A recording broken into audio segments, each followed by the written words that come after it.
Ayun guys, magandang hapon po sa ating lahat at welcome to my vlog.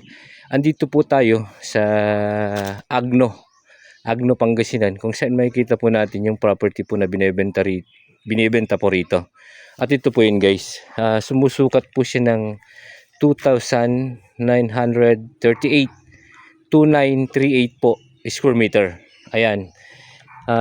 Nakalong cemented road po siya. Dito po ako nakapasok po ako sa loob. Ayan po yung daanan. And then ito po yun, yung property. Beachfront po siya. Ayan. Napakarami po niyang buko. Ayan, dami niyang tanim, saging. Nakadikit po mismo dito sa may Barangay Road. Ayan po siya nakapader dito sa harap. Makikita po ninyo. Ayan, maraming buko. And then may dalawa pong bahay. Papakita ko po sa inyo mamaya. Papasukin ko po. And then ito po yung dagat na mismo. Yan po yung nakikita nyo na kulay blue na yan. Yan na po mismo yung likod ng properties. Dagat na.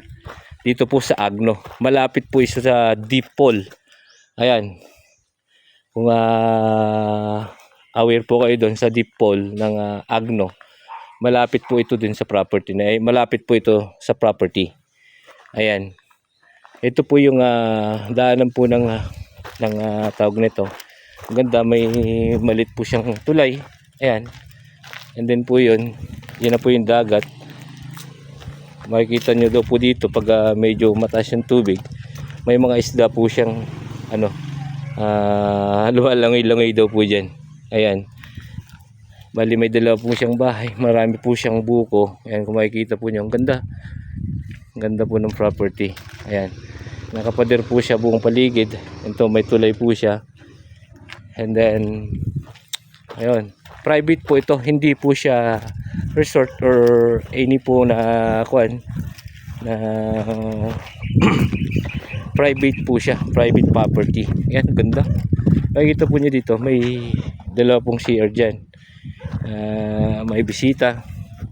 At puno po dun sa bahay, pwede pong mag-CR dyan. Ayan po, ang ganda. Dami pong buko paligid dito sa property. Yung buong vicinity po is nakabakod. And then dito po sa may beach. Ayan, nakikita po ninyo. Ito po. Beach front po siya talaga. Tapos ang lilim, ganda.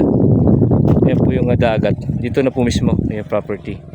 Ayan po yung dagat ng Agno. Ayan po, sa kanya po yun. Yung floating kubo na yan. Ayan. Tapos makikita nyo po yung ambience niya, yung paligid niya, bundok po yan. Ayan. Ayan, ang ganda ng property. Dyan po si ma'am, yung may-ari, andito din po siya. In case po na magka-interest po kayo dito sa property, makakausap nyo po din mismo yung may-ari ng property. Puntahan ko po yung bahay. Yun po yung unang bahay, and then yung pangalawa. Pasukin ko po mamaya. Kapakita ko po sa inyo. Ayan po, ang ganda ng bahay, property. Napakaliwalas. Berding berde. Ayan. Ayan po. Kaya ikutin ko lang po yung bahay. Ayan guys, dito. Pasukin ko na po yung bahay. Ayan po yung mga bahay niya. And then yung tinuturo ko po kanina, yan po yung kubo na floating po yan. Pwede po yan sa dagat. Ito po. Ito po yung sinasabi ko sa inyo na bahay. Ayan may rooftop pa po siya. Pwedeng dan po kayo sa bisita. Kunting shot lang. Yan. Ganda, ka-develop po yung bahay. May 10 kwarto daw yan. And then ito po yung bahay na isa. May isa din pong kwarto. And then dito po sila kumakain. Parang ito po ay kwarto lang nila. Then dito po yung pinaka-kitchen nila. Parang kinakainan lang po nila ito. And then ito po yung talagang kwarto nila. Ayan po. May rooftop po sa taas. Yan. Nakikita po. Rooftop po yan, yung nasa taas po na yan, rooftop. Yan po yung danan papunta sa taas.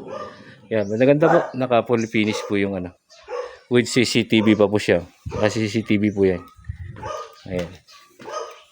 Napakaganda ng property. Napakalamig. Ang dami po niyang buko. Ayan.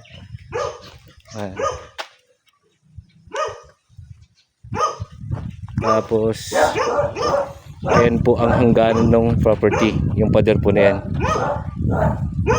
Bali, ang hindi lang po nakapader ay dito sa may beach front po niya. Ito po. Pag may mga bisita, ito po may mga upuan po dito sa may lilim ng mga buko. Ayan po, mga visiting area. Ayan po.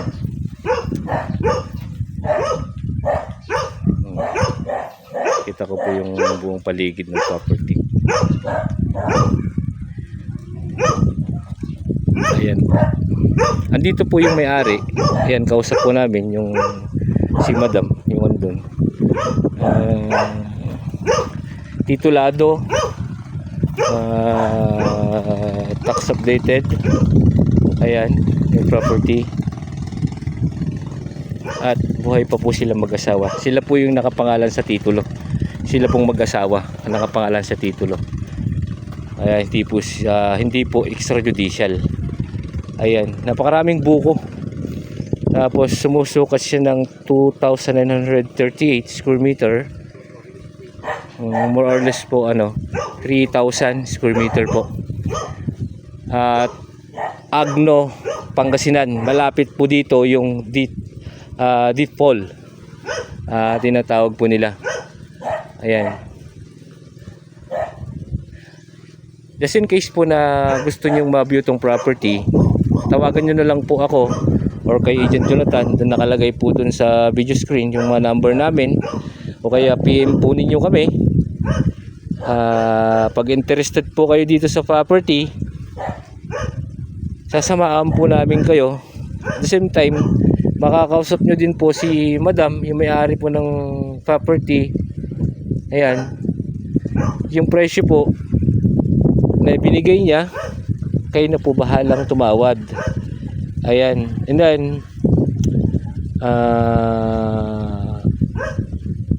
basta po, tumawag na lang po kayo kung interesado kayo din sa property. Iharap ko po kayo mismo sa kanya. Hindi naman po sila umalis dito lang naman po sila. Na ang presyo po pala nito is 26 million pesos po. 26 million pesos po. Negotiable po. Ayan. Bala na po kayong tumawad kung sakali sa may-ari po ng property. Ayan po. Ayan. Maraming salamat po. Until my next video. Mr. Excitement Mix Vlog. Maraming salamat po.